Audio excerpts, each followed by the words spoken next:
Hello students, welcome back to physics with Shubham sir. आज हम लोग ये करंट इलेक्ट्रिसिटी चैप्टर या इलेक्ट्रिक करंट थ्रू कंडक्टर्स जिसको हम बोल रहे हैं, इसमें 4th लेक्चर लेके आ गए हैं। अब तक 3 लेक्चर्स अपलोड हो चुके हैं चैनल पे, 3, जिसका लिंक मैंने डिस्क्रिप्शन में डाल दिया है, वो देख लेना। और डिटेल में चल रहा है टॉपिक, तो अच्छे से एक एक चीज़ करके अपना नोट्स भी बनाते हुए चलो। मैं थोड़ा पिछले लेक्चर का कुछ बता देता हूँ, उसके बाद आज के लेक्चर का हम लोग कंटिन्यू करते हैं। जैसे पिछले लेक्चर में अब तक हम लोग ने देखा है कि जो रेजिस्टेंस है, पिछला लेक्चर हमने ओम्स लॉ पढ़ा था, अगर तुमको याद हो। ओम्स लॉ पहला बात तो सबको पता है, ओम्स लॉ होता है V = IR, इसमें कोई डाउट नहीं है। जिसमें V होता है पोटेंशियल डिफरेंस या वोल्टेज, I होता है करंट और R होता है रेजिस्टेंस। जिसमें से ये जो R है, इसके बारे में हमने डिटेल में पढ़ा। This R itself is dependent on length of the wire and area of cross section of the wire, जिससे इसका फॉर्मूला हमको मिलता है ρl/a, याद है। जिसमें से ये जो रो था, इसको हमने नाम दिया था रेजिस्टिविटी। तो ये कुछ चीज़ें तुमको याद होनी चाहिए। जैसे रेजिस्टेंस का फॉर्मूला तुमको याद होना चाहिए, इस पर हमने एक क्वेश्चन भी किया था।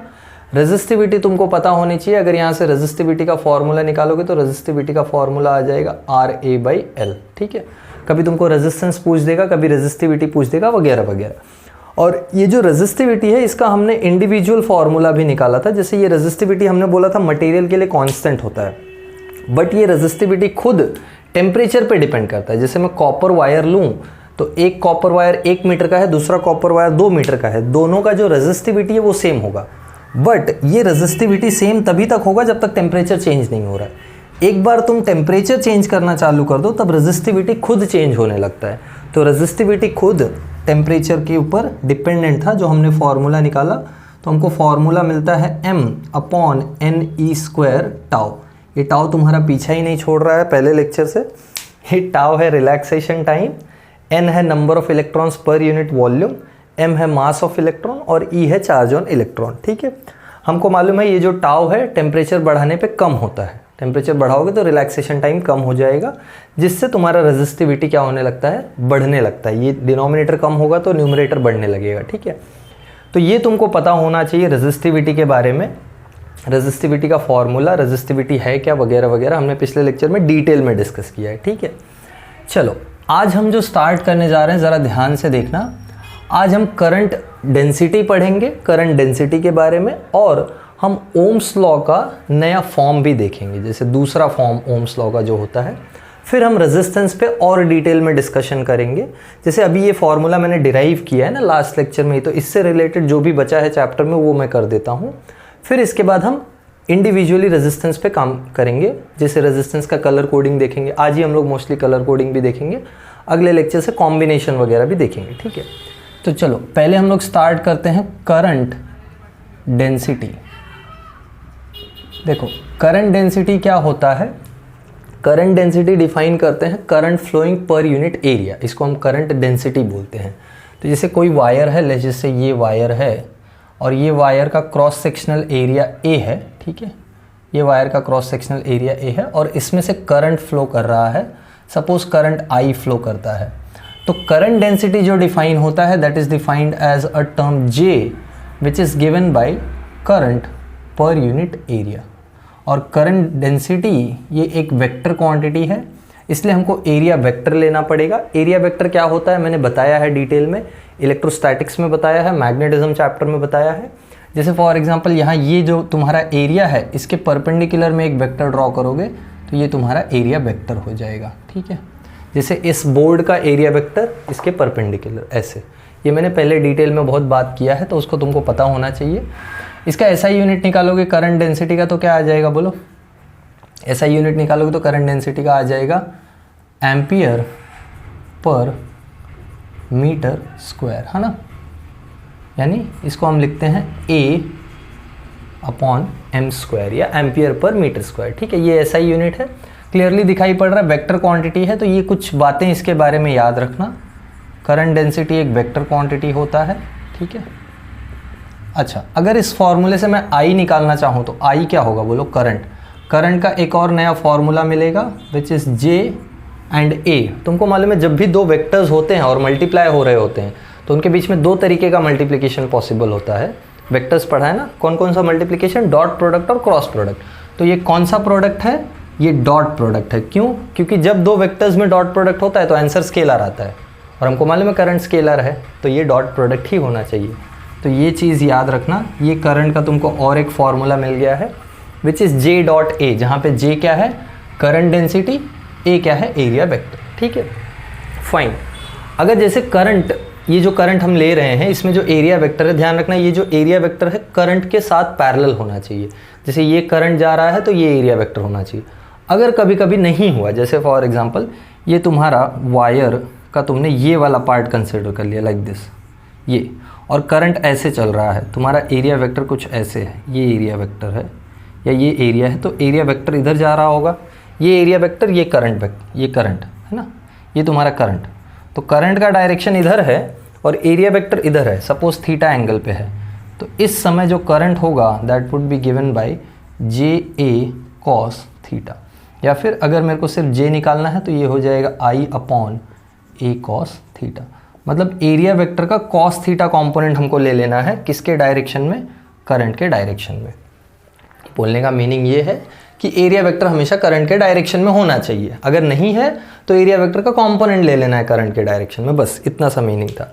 अगर कंफ्यूजिंग लगा है तो परेशान मत हो, बस ये फॉर्मूला याद रखो करंट डेंसिटी का। ठीक है, चलो अब ये करंट डेंसिटी का फॉर्मूला लेके करना क्या है, तो करंट डेंसिटी का फॉर्मूला लेके हमको ओम्स लॉ का दूसरा फॉर्म देखना है। दो फॉर्म है ना ओम्स लॉ के, तो हमको दूसरा फॉर्म देखना है और थोड़ा लिमिटेशन पे बात करेंगे, फिर हम रेजिस्टेंस पे आते हैं। ठीक है, चलो ये नोट डाउन कर लो। मैं यहाँ साइड में तुमको बताता हूँ दूसरा फॉर्म ओम्स लॉ का। देखो कैसे हमको नया फॉर्म मिलता है ओम्स लॉ का। जैसे हमको मालूम है करंट का जो फॉर्मूला है that is N E A B D, है ना, N E A B D अपना करंट का फॉर्मूला है। ये तो पहले लेक्चर से बताया है बीना, या दूसरे लेक्चर से, जैसे भी तुमको जहाँ से भी याद हो। ये बी डी हमको मालूम है since drift velocity is E times E into tau upon M, याद है ड्रिफ्ट वेलोसिटी। ये ड्रिफ्ट वेलोसिटी का फॉर्मूला यहाँ उठा के सब्स्टिट्यूट करो तो आई क्या आएगा, आई आ जाएगा एन ई ए और क्या आएगा बोलो, E times E tau by M. V D की जगह हमने ये पूरा सब्स्टिट्यूट कर दिया। ठीक है, ज़रा ए इधर लेके आ जाओ तो आई बाई ए हमको मालूम है क्या हो जाएगा, आई बाई ए हो जाएगा जे, तो I by A is equals to ये ई स्क्वायर हो गया, तो N E square tau by M times E. बोलो यहाँ तक समझा? ठीक है, ये आई बाई ए हो गया जे। ठीक है, मैं इस पूरे टर्म को इधर लेके आता हूँ तो देखो क्या होगा, ये हो जाएगा M upon N E square tau, this is equals to E. बोलो ये फॉर्मूला कहीं देखा हुआ लग रहा है, M upon N E square tau, अभी जस्ट ब्लू मार्कर से लिखा था। ये रेजिस्टिविटी का फॉर्मूला है, so therefore E is equals to rho times J. ये ओम्स लॉ का दूसरा फॉर्म है। इसको कंपेयर करो ज़रा, यहाँ मैं लिख देता हूँ रो का फॉर्मूला क्या है, M upon N E square tau. इसको ज़रा कंपेयर करो, comparing with V is equals to I R. देखो V की जगह यहाँ क्या आ गया है, इलेक्ट्रिक फील्ड आ गया है। I की जगह क्या आ गया है, करंट डेंसिटी आ गया है, करंट की जगह करंट डेंसिटी, और रेजिस्टेंस की जगह रेजिस्टिविटी। तो ये भी alternate form of Ohm's law है या second form of Ohm's law.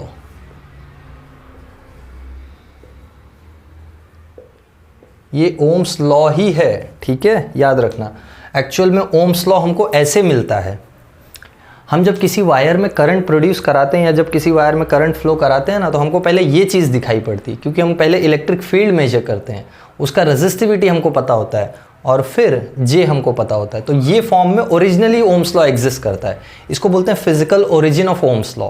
ये तुम्हारे स्टेट बोर्ड के बुक्स में फिजिकल ओरिजिन करके हेडिंग दे के बताया है। तो ये फिजिकल ओरिजिन इसलिए बोला जाता है क्योंकि एक्चुअल फॉर्म में ऐसे मिलता है हमको ओम्स लॉ। इसको V is equals to I R simplified form में दिखाया गया अपने को। ठीक है, एक्चुअल फॉर्म ये होता है, बट फाइन तुम्हारे लिए V is equals to I R ही रहेगा ओम्स लॉ, कोई नई बात नहीं है यहाँ पे। तो ये फॉर्मूला डिराइव करने के लिए क्या यूज़ किया, ज़रा ध्यान दो। करंट का इक्वेशन, वहाँ से ड्रिफ्ट वेलोसिटी सब्स्टिट्यूट करके ये हमने फाइंड आउट किया, तो ये अपने को फॉर्मूला मिला E is equal to rho times J. याद रखो ये हम सिर्फ करंट इलेक्ट्रिसिटी में काम आने वाला फॉर्मूला नहीं है, क्लियरली दिखाई पड़ रहा है। इलेक्ट्रिक फील्ड तुमको इलेक्ट्रोस्टैटिक्स में बार बार यूज़ होती है, तो क्वेश्चन कैसे भी बन सकता है, तो इट्स बेटर कि तुम ये चीज़ समझ के चलो। हाँ, 11th के एग्ज़ाम के लिए इतना कोई ज़रूरी नहीं है, ये नहीं भी करोगे तो कोई बड़ी बात नहीं है, ठीक है। तो ये सब कुछ नोट डाउन करो, करंट डेंसिटी, फिर ओम्स लॉ का नया form E is equal to rho J. यहाँ देखो दोनों में से कौन सा वेक्टर है, सॉरी ये इन सब में से वेक्टर क्वांटिटी कौन सा है, अगर तुम ध्यान से देखोगे तो वेक्टर क्वांटिटी इलेक्ट्रिक फील्ड है और जे, तो ये हो जाएगा E vector is equals to rho times J vector. इसको तुम बोल सकते हो vector form of Ohm's law. इसमें कोई भी वेक्टर नहीं है, देखो V वोल्टेज एनर्जी ये वेक्टर क्वांटिटी नहीं है, I current energy vector quantity नहीं, रेजिस्टेंस एक मेजर है, एक वैल्यू है, so it is scalar quantity, मतलब ये तीनों स्केलर क्वांटिटी है। तो तुम इसको स्केलर फॉर्म बोल सकते हो और इसको वेक्टर फॉर्म बोल सकते हो, समझा?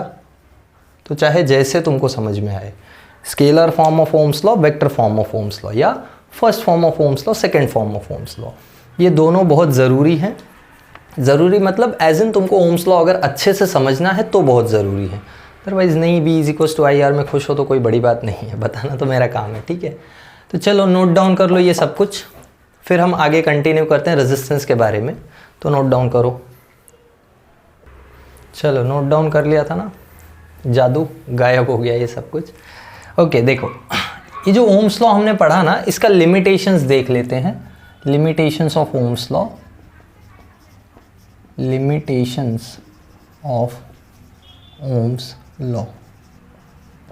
जैसे कुछ कंडक्टर्स होते हैं जो ओम्स लॉ को ओबे करते हैं, तो उनको हम ओमिक कंडक्टर्स बोलते हैं। तो ये डेफिनेशंस बहुत ज़रूरी हैं लिमिटेशंस में, ohmic conductors and non ohmic conductors.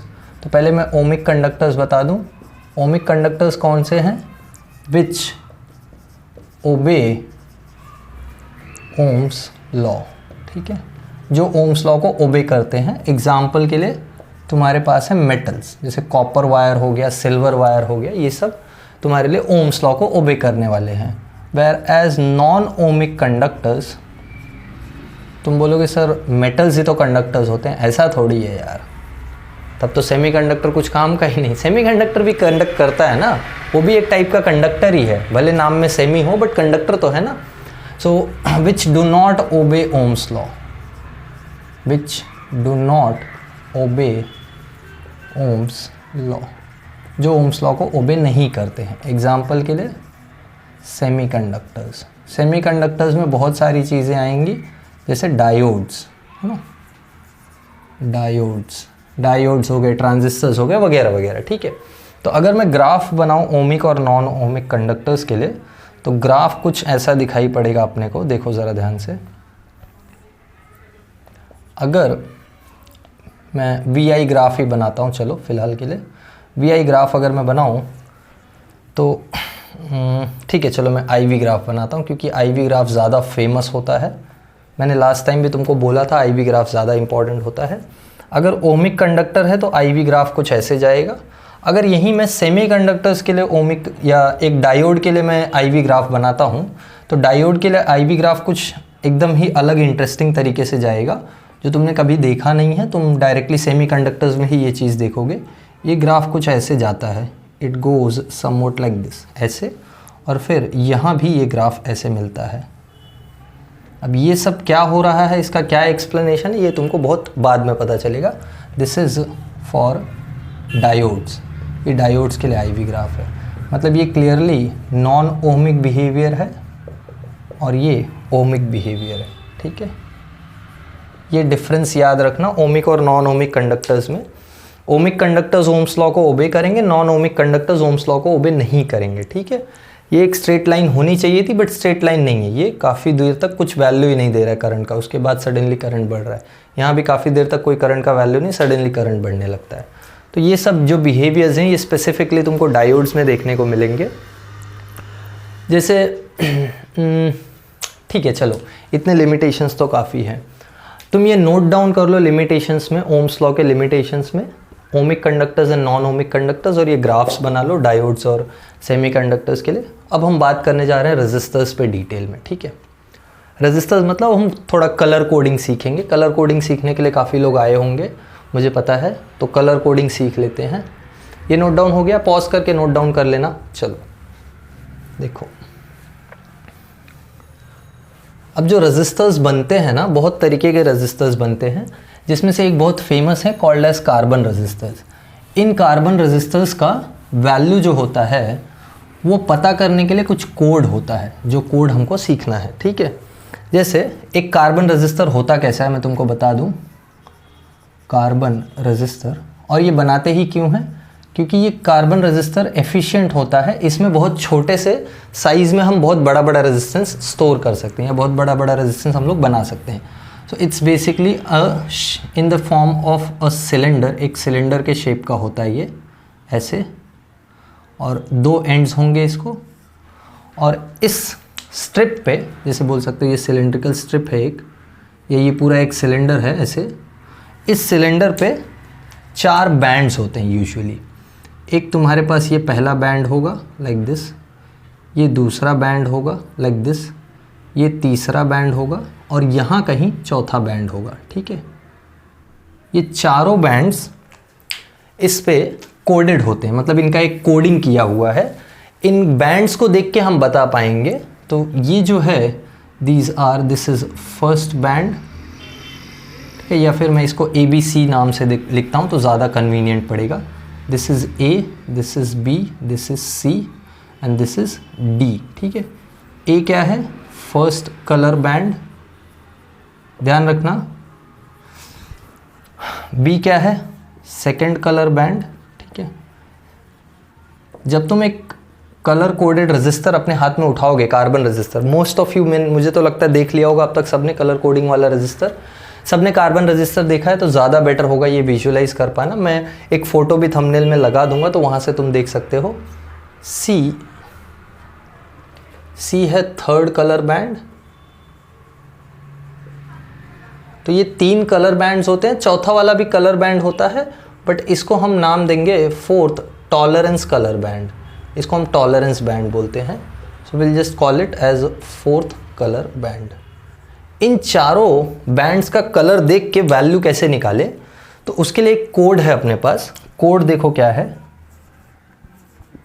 Code ये है कि B Roy of Great Britain has a very good wife. ये तुम्हारा कोड है। इसको याद कैसे रखना है मैंने अभी पढ़ के बताया तुमको। पढ़ के तुम ऐसे पढ़ोगे, B Roy of Great Britain has a very good wife, ठीक है। जो जो लेटर्स कैपिटल में लिखे हुए हैं वो सब कलर कोड्स हैं, वो सब कलर्स हैं। मैं अभी बताऊंगा कौन सा क्या कलर है। अभी फ़िलहाल के लिए तुमको बस इन लेटर्स पे फोकस करना है, ठीक है। B Roy of Great Britain has a very good wife.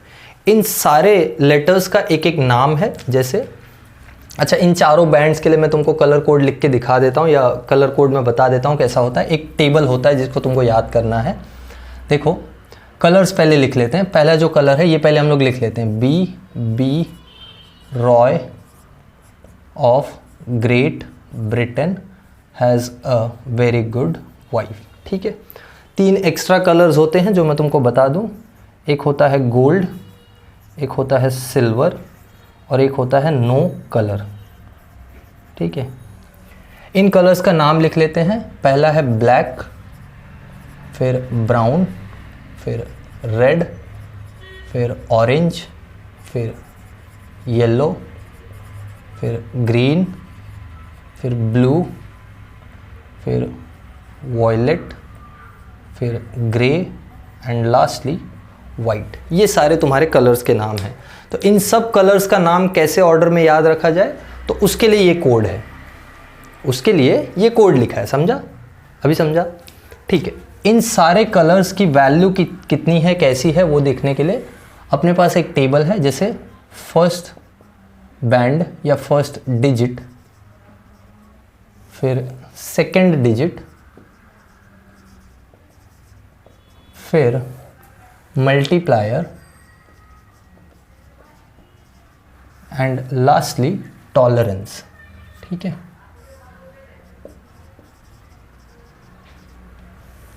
ऐसे इतने तुम्हारे पास टेबल्स हैं।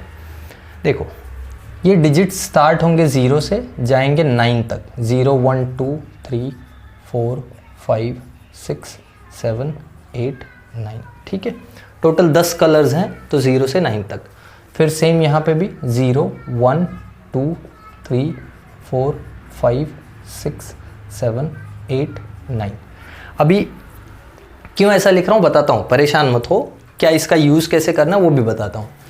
यहाँ भी मल्टीप्लायर में तुमको स्टार्ट करना है 10 रेज़ टू 0 से, तो ये 10 raise to 0, 10 raise to 1, 10 raise to 2, 10 raise to 3, 10 raise to 4, 10 raise to 5, 10 raise to 6, 10 raise to 7, 10 raise to 8 and 10 raise to 9। ठीक है, लास्ट में जो टॉलरेंस फैक्टर है वो गोल्ड के लिए प्लस माइनस 5% होता है, सिल्वर के लिए प्लस माइनस 10% होता है और नो कलर के लिए प्लस माइनस 20%। इसका क्या मीनिंग है? इसका मीनिंग ये है कि चौथा बैंड जो होगा वो बताएगा कि तुम जो वैल्यू फाइंड कर रहे हो ये कलर कोड यूज़ करके, उसमें एरर कितना है। जैसे चौथा बैंड अगर गोल्ड निकला तो तुमको पता चलेगा कि तुमने जो वैल्यू फाइंड की है इन तीनों बैंड्स का यूज़ करके उसमें 5% का एरर है, मतलब वैल्यू 5% ज़्यादा भी हो सकती है, 5% कम भी हो सकती है। समझ में आई बात? वैसे ही अगर तुम्हारा लास्ट वाला बैंड कोई बैंड है ही नहीं, जैसे फॉर एग्जांपल यहाँ एक खाली है तो उसको हम बोलेंगे नो कलर।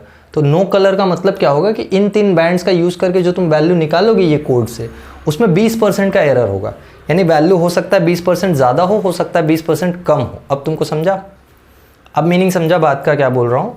हो सकता है वैल्यू 20% ज़्यादा हो सकता है वैल्यू 20% कम हो। तो जैसे ये जो सारे कलर बैंड्स हैं इनको हम कैसे इसमें से वैल्यू निकालें, ये तो अपने को जैसे हो गया कि लॉग टेबल दे दिया है, लॉग टेबल दे दिया, अब इसको यूज़ कैसे करना है वो सीख लेते हैं। तो देखो यूज़ कैसे करना है वो मैं बताता हूँ, ये नोट डाउन कर लिया है। चलो ये जो बीबी रॉय वाला कोड है इसको याद रखना।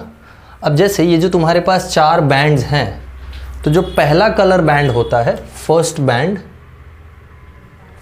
बैंड तुमको देगा फर्स्ट डिजिट का वैल्यू, यानी जो पहला कलर बैंड है उसको यहाँ देखना है और उसके करस्पॉन्डिंग फर्स्ट डिजिट क्या है वो लिखना है। अभी यूज़ करना बताता हूँ। सेकेंड बैंड तुमको देगा सेकेंड डिजिट, ठीक है। थर्ड जो बैंड है इसका जो कलर है ये तुमको देगा multiplier and lastly fourth band ये तुमको देगा टॉलरेंस फैक्टर। चलो अब इसको यूज़ कर ही लेते हैं और पता कर लेते हैं। जैसे ये BB Roy of Great Britain has a very good wife, ये नोट डाउन कर लो कोड को। चलो बीबी रॉय का ही अच्छा है तुम्हारा भी अच्छा हो जाएगा, पढ़ाई लिखाई कर लो। देखो जैसे एग्जाम्पल के लिए मैं कलर ले लेता हूँ। मुझे सपोज कलर्स मिले, ये तीनों बैंड्स में से मेरे को कलर मिले। सपोज जैसे मुझे पहला कलर मिला ब्राउन, ठीक है, एक एग्जाम्पल उठा रहा हूँ मैं। मुझे कलर मिला ब्राउन मिला, ग्रीन मिला, ऑरेंज मिला, ठीक है, और लास्ट वाला सपोज कर लेते हैं सिल्वर मिला फिलहाल के लिए। अब मुझे इसका वैल्यू निकालना है, ठीक है। ऐसा सपोज मेरे को क्वेश्चन दिया है कि एक कलर कोडेड रजिस्टर पे पहला दूसरा तीसरा बैंड ब्राउन ग्रीन और ऑरेंज था और लास्ट वाला चौथा बैंड सिल्वर था। अच्छा कैसे बोलोगे कि कौन सा पहला बैंड है? इसको नहीं पहला बोल सकते क्या सर? नहीं बोल सकते। जो तीनों एक साथ हैं उसमें से एक्सट्रीम लेफ्ट से स्टार्ट करने का हमेशा। जब तीनों बैंड एक साथ दिख जाएं तो सबसे पहला जो बैंड पड़ता है लेफ्ट साइड से वो तुम्हारा पहला कलर बैंड होगा। फिर ऐसे जाना है लास्ट वाले की तरफ, ठीक है। देखो हमेशा चौथा बैंड है ना कुछ सेपरेशन पे होगा। पहले तीनों बैंड जो होंगे वो एक साथ होंगे, मतलब नज़दीक होंगे। चौथा वाला बैंड सेपरेशन पे होगा, ज़्यादा दूर। उससे तुम बता पाओगे कि पहला बैंड कौन सा है। जो दूर है हमेशा वो चौथा ही रहेगा, याद रखना, ठीक है। चलो तो इसका मेरे को वैल्यू निकालना है। ब्राउन के लिए वैल्यू कितना है फर्स्ट डिजिट का? 1, तो मैं लिखूंगा 1, ठीक है। ग्रीन के लिए सेकेंड डिजिट का वैल्यू कितना है? ग्रीन के लिए सेकेंड डिजिट का वैल्यू है 5, तो 1 5, ये मुझे मिल गए 2 डिजिट्स, ठीक है। पहले बैंड से पहला डिजिट, दूसरे बैंड से दूसरा डिजिट, ठीक है। तीसरे बैंड से मेरे को मल्टीप्लायर मिलेगा, मल्टीप्लायर यानी तीसरे बैंड से जो भी मेरे को मिलेगा उसको मेरे को इसमें मल्टीप्लाई करना है, ये मतलब है मल्टीप्लायर का, समझा। तो अब देखो तीसरा बैंड क्या, ऑरेंज, ऑरेंज के लिए मल्टीप्लायर कितना है 10⁻3, तो 10⁻3 ये रेजिस्टेंस का वैल्यू है। अब टॉलरेंस यानी एरर, सिल्वर कितना है ±10%, तो ±10% ओम्स, ये आ गया वैल्यू। ज़रा ध्यान से देखो ये कितना है 15 × 10⁻3 यानी 15,000, तो ये एक्चुअल में 15,000 ओम्स ±10%। अच्छा 15,000 का 10% कितना होगा बोलो, 15,000 का 10% मेरे हिसाब से 1500 होगा, 15,000 का 10% 1500 होगा, यानी ये जो रजिस्टर है इसकी वैल्यू, आर की वैल्यू या तो 15,000 में 1500 और ऐड हो जाएगी या तो 1500 सब्ट्रैक्ट हो जाएगी, या तो 15,000 में 1500 ऐड हो जाएगी, यानी ये हो सकता है 16,500 ओम्स और 13,500 ओम्स। ये आ गया फाइनल आंसर। बोलो अभी समझ में आया? अरे यार 16,500 लिखना तो 1 लाख लिख दिया। ये आया रेजिस्टेंस का वैल्यू। देखो ऐसे तुमको कलर कोड यूज़ करके रेजिस्टेंस का वैल्यू निकालना है, या तो 10% ज़्यादा या तो 10% कम, दोनों पॉसिबिलिटीज़ है ना, प्लस माइनस लिखा है, ठीक है। तो ये ऐसे कलर कोड हम यूज़ करते हैं और ऐसे हम वैल्यू फाइंड करते हैं। ध्यान रखना क्या किया है, अच्छे से सीख लो। पहला बैंड से जो कलर मिलेगा वो तुमको पहला डिजिट देगा, ये दूसरे बैंड से जो कलर मिलेगा वो तुमको दूसरा डिजिट देगा, तीसरे बैंड से जो कलर मिलेगा वो तुमको मल्टीप्लायर फैक्टर देगा, और चौथे बैंड से जो कलर मिलेगा वो तुमको टॉलरेंस फैक्टर देगा, ठीक है। इतनी चीज़ें तुमको पता होनी चाहिए। Is that clear? बोलो समझ में आया? एक एग्जाम्पल हमने करके देखा है, और एग्जाम्पल्स हम करते हैं। फिलहाल इसको नोट डाउन करो और ये टेबल को याद रखो। कैसे याद रखोगे मैंने बताया, B Roy of Great Britain has a very good wife, ठीक है। ये तुमको याद रखना और इसी ऑर्डर में याद रखना है, इसको चेंज नहीं करना है। इसको चेंज किया मतलब सब खराब।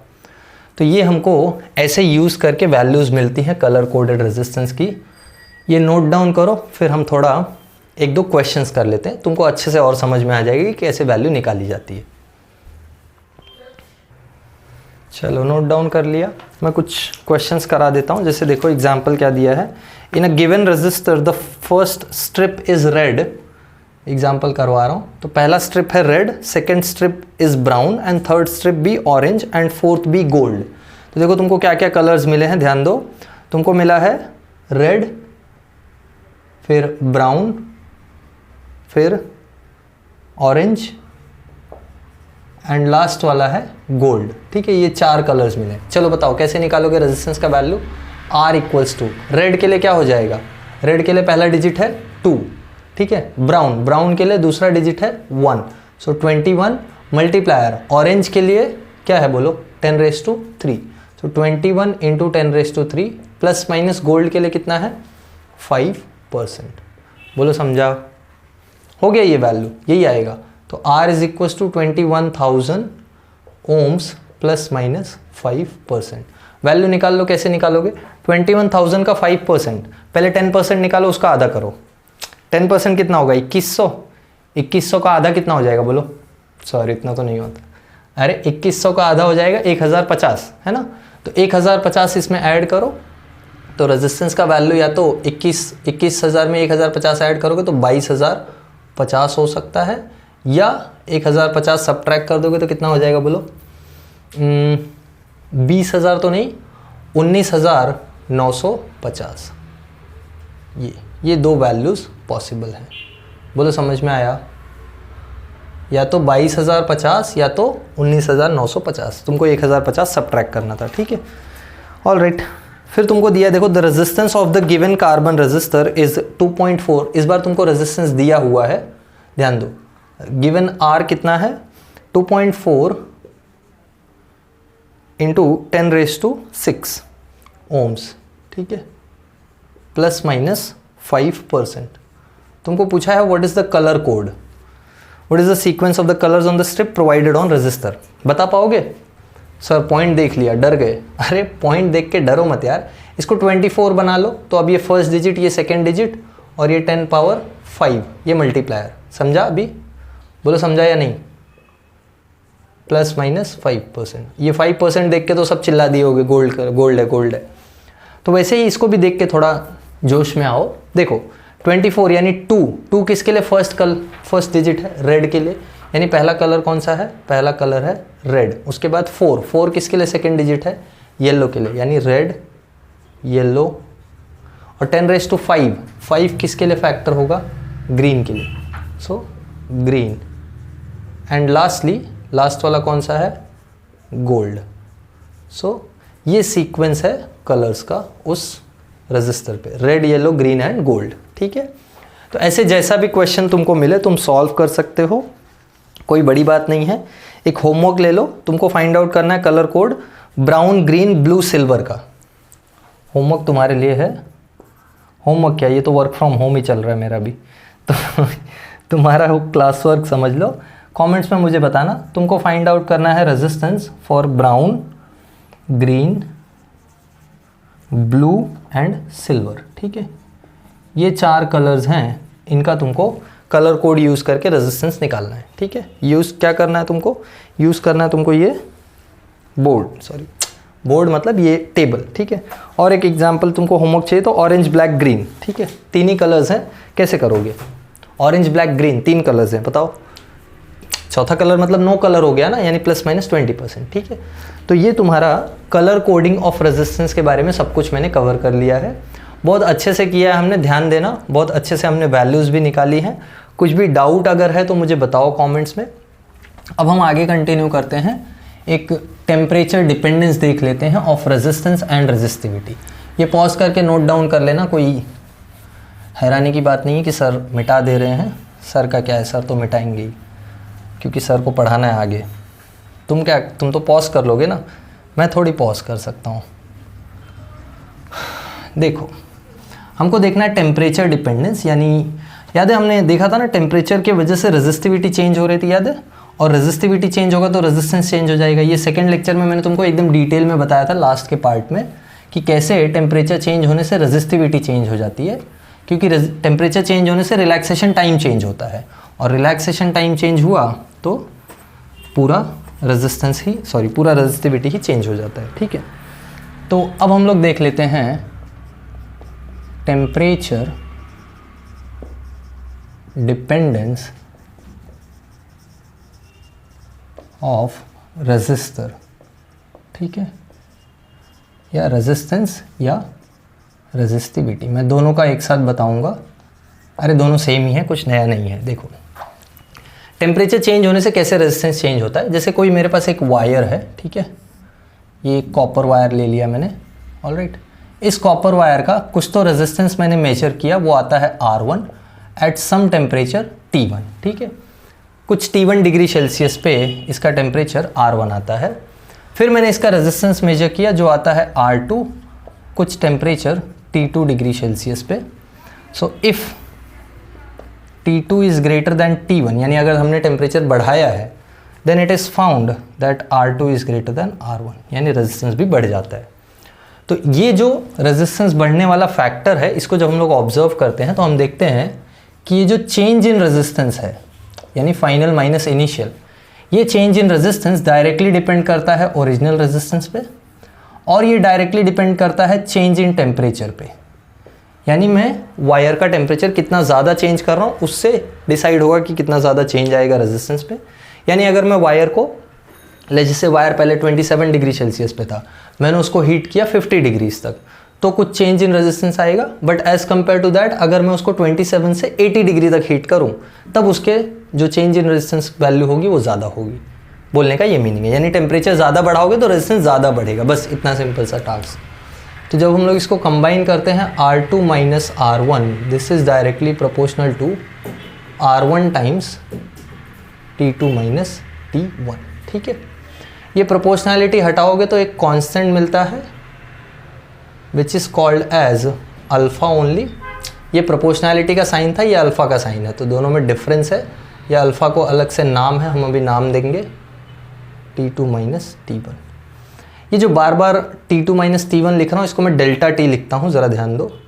सो R2 minus R1 is alpha times R1 delta T। Delta T यानी चेंज इन टेम्परेचर।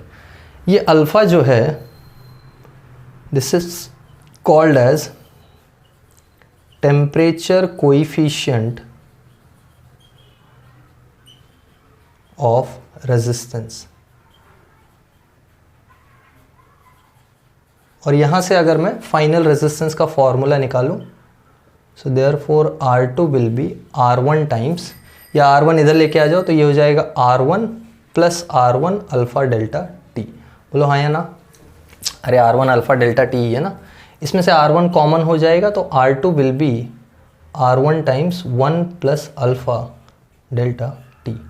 ये एग्जैक्ट फार्मूला तुमने थर्मल एक्सपांशन में देखा है, कोई नई चीज़ नहीं चल रही है। लीनियर एक्सपांशन में तुमने देखा था final length is equals to original length times 1 plus alpha delta T. वहाँ अल्फ़ा होता था कोएफिशिएंट ऑफ लीनियर एक्सपांशन, यहाँ अल्फ़ा क्या है?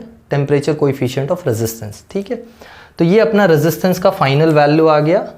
अगर किसी वायर का टेम्परेचर हम T1 से T2 चेंज करें तो उसका जो रेजिस्टेंस है R1 से R2 चेंज होता है और R2 की वैल्यू इससे मिलती है हमको। यहाँ से अल्फ़ा का फॉर्मूला निकालोगे तो अल्फ़ा क्या आ जाएगा बोलो? इसको इक्वेशन 1 बोल देते हैं, इसको इक्वेशन 2। सो फ्रॉम 1 अगर मैं अल्फ़ा का फॉर्मूला निकालूं तो अल्फ़ा क्या आएगा बोलो? अल्फ़ा आ जाएगा R2 माइनस R1 अपॉन क्या? R1 times T2 minus T1। अरे डेल्टा टी को फिर से ओपन कर लिया तो T2 minus T1। So alpha is defined as change in resistance per unit original resistance per unit change in temperature. ठीक है, ये अल्फ़ा का डेफिनेशन हो गया। डिफाइन करने को कहीं पूछता नहीं है यूजुअली, बट परेशान होकर मतलब नहीं है, अगर चाहिए डेफिनेशन तो यहाँ से लिख सकते हो। ये इक्वेशन नंबर 3 हो गया। ज़रा 2 से देखो, हमको मालूम है since resistance is equals to rho L by A, तो वायर का लेंथ और एरिया तो चेंज नहीं हुआ है टेम्परेचर बढ़ाने से। तुम बोलोगे सर थर्मल एक्सपांशन हुआ है, चेंज हुआ है। थर्मल एक्सपांशन से लेंथ चेंज हुआ है, तो उस लेंथ के बारे में हम बात ही नहीं करें। हम अभी कंसिडर करें कि वायर का लेंथ और एरिया डायमेंशंस चेंज नहीं होते हैं। So if physical dimensions of the wire do not change, ये याद रखना कंडीशन है, dimensions of wire do not change, यानी लेंथ और ब्रेड्थ ये नहीं चेंज होते हैं। तब उस केस में अगर मैं R2 सब्स्टिट्यूट करूं तो R2 हो जाएगा रो 2 L बाई ए और R1 हो जाएगा रो 1 L बाई ए। तो L बाई ए कैंसिल होके हमको फॉर्मूला मिलेगा rho 2 is equals to rho 1 plus alpha delta T. तो ये रेजिस्टिविटी का फॉर्मूला आ गया in terms of temperature change. यानी जब टेम्परेचर चेंज होगा, अरे यार बड़ी गाड़ियाँ जा रही हैं, सॉरी फॉर द डिस्टर्बेंस, पर ये ज़रूरी भी है, तुमको थोड़ा लगना चाहिए तुम क्लासरूम में ही हो। ऐसा नहीं है कि कोई तुमको आके पकाए जा रहा है नॉन स्टॉप, थोड़ा लाइवली एटमॉस्फेयर भी होना चाहिए। देखो कैसे डिफेंड कर रहा हूँ मैं इस चीज़ को। Okay, so this is our equation number 4। ये रेजिस्टिविटी का इक्वेशन हो गया टेम्परेचर के लिए। ज़रा ध्यान दो, ये जो अल्फ़ा है इसके वैल्यू पे डिपेंड करेगा कि चेंज कैसा रहेगा। जैसे फॉर एग्जांपल अगर अल्फ़ा पॉजिटिव है, अल्फ़ा अगर पॉजिटिव है तो ये नंबर पॉजिटिव, यानी 1 में कुछ ऐड होगा, 1 में कुछ ऐड होगा तो रो 1 से ज़्यादा रो 2 होगा। ठीक है, वहीं अगर अल्फ़ा नेगेटिव है तो ये नंबर नेगेटिव, यानी 1 में से कुछ सब्ट्रैक्ट होगा, 1 में से कुछ सब्ट्रैक्ट होगा तो ये पूरा ब्रैकेट जो है 1 से छोटा, यानी रो 1 से छोटा रो 2 हो जाएगा। तो ये याद रखना, जब अल्फ़ा पॉजिटिव होता है तब रेजिस्टेंस और रेजिस्टिविटी टेम्परेचर के साथ बढ़ती है, और जब अल्फ़ा नेगेटिव होता है तब रेजिस्टेंस और रेजिस्टिविटी टेम्परेचर के साथ कम होती है। तो मेटल्स जो होते हैं उनका अल्फ़ा कैसा होना चाहिए? अरे मेटल्स का रेजिस्टेंस और रेजिस्टिविटी बढ़ता है। याद है लास्ट टाइम ग्राफ बना के दिया था मेटल्स या कंडक्टर्स के लिए, तुमको ग्राफ बनाया था, रेजिस्टेंस और रेजिस्टिविटी का ग्राफ कुछ ऐसे जाता है। वेयर एज सेमी कंडक्टर्स के लिए बनाया था मैंने, याद है, सेमी कंडक्टर्स के लिए ग्राफ ऐसे जाता है, और इंसुलेटर्स के लिए एलॉयज़ के लिए बनाया था तो एलॉयज़ के लिए ग्राफ ऐसे जा रहा था, अगर तुमको याद हो। ये कंडक्टर, ये सेमी कंडक्टर और ये एलॉयज़, हाँ या ना? ज़रा इन सबको ध्यान से देखो और अल्फ़ा के बारे में बताओ। कंडक्टर्स के लिए अल्फ़ा कैसा होगा? पॉजिटिव। इनके लिए अल्फ़ा कैसा होगा? नेगेटिव। ठीक है, यही हाल इंसुलेटर्स में भी होता है, सेमीकंडक्टर्स जैसा हाल इंसुलेटर्स में भी होता है, बट ऐसा नहीं होता है, बोल सकते हो, मतलब इतना ड्रास्टिक नहीं है। ये आर और रो वर्सेस टेम्परेचर, ये आर वर्सेस टेम्परेचर।